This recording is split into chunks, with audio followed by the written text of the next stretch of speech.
నా రిక్వెస్ట్ ఏంటంటే అధ్యక్ష, కొంచెం సమయం ఇవ్వండి మాకు.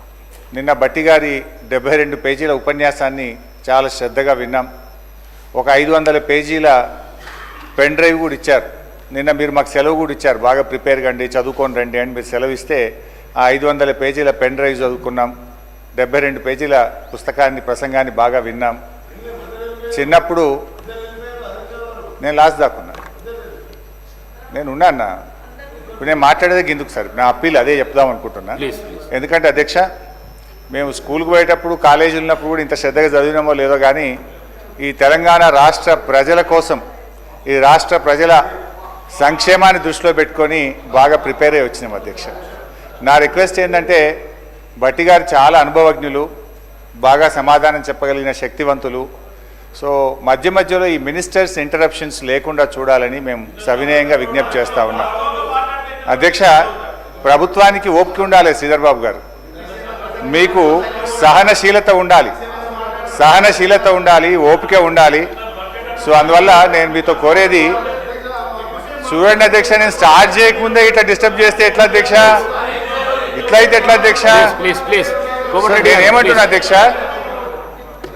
నేను అనేది ఒకటే అధ్యక్ష, నేను మాట్లాడిన దాంట్లో మీరు మధ్య మధ్యలో ఇంటరప్షన్ కాకుండా గౌరవనీయులు ఉప ముఖ్యమంత్రి గారు తన సమాధానంలో మీరు మాకు చెప్పండి, గట్టిగా చెప్పండి. ఎలియా మినిస్టర్ గారు మాట్లాడినా మాకు అభ్యంతరం లేదు, బట్టి గారు మాట్లాడితే అభ్యంతరం లేదు, వారి సంబంధిత మంత్రి బడ్జెట్. కానీ మిగతా మంత్రులు డిస్టర్బ్ చేసి దయచేసి, ఎందుకంటే వాళ్ళ పద్ధతులు వచ్చినప్పుడు వాళ్ళు మాట్లాడుకోమనండి, కానీ డిస్టర్బెన్స్ లేకుండా చూడాలని మిమ్మల్ని విజ్ఞప్తి చేస్తున్నాను. స్టార్ట్ అయింది. నథింగ్ సార్, నేను మీ సలహా సూచననే అందరం కూడా పాటించాలని కోరటానికి మీ ద్వారా అధ్యక్ష అర్థవంతమైన చర్చ జరగాలని మేము కూడా ఆశిస్తా ఉన్నాం అధ్యక్ష.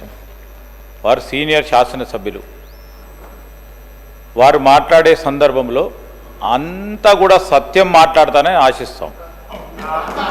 వాస్తవాలకు దగ్గరగా ఉండే అంశాలు మాట్లాడితే కూడా మా వాళ్ళు అందరూ హర్షిస్తారు అధ్యక్ష. మీ నిబంధనల ప్రకారం ఆ పరిధిలో మాట్లాడమనండి సార్, ఎంతసేపు అయినా మాట్లాడమనండి. We will welcome, because his input is also required.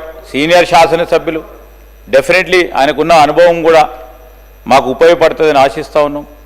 Definitely ముందుకు తీసుకెళ్లే ప్రయత్నం. కానీ మీరు కూడా క్రోడీకరించి మాట్లాడారు, ఎందుకంటే మీకు అనుభవం ఉంది కనుక దీర్ఘంగా మాట్లాడకుండా మేము చెప్పే 10 వాక్యాలు మీరు ఒక వాక్యంలో చెప్పగల శక్తి ఉంది మీకు. సో ఆ విధంగా మాట్లాడితే మనం సమయం కూడా వృధా కాకుండా ఉంటుందని గౌరవ సభ్యులను కోరుతా ఉన్నాను అధ్యక్ష. శ్రీధర్ బాబు గారు అంతా తెలివితేటలయితే లేవు అధ్యక్ష. సో ఆయన చాలా తెలివి కలవాడు. అది ఏం మాట్లాడాలో మరి రాసిస్తే అదన్నీ చదివేస్తాం సపరేట్గా.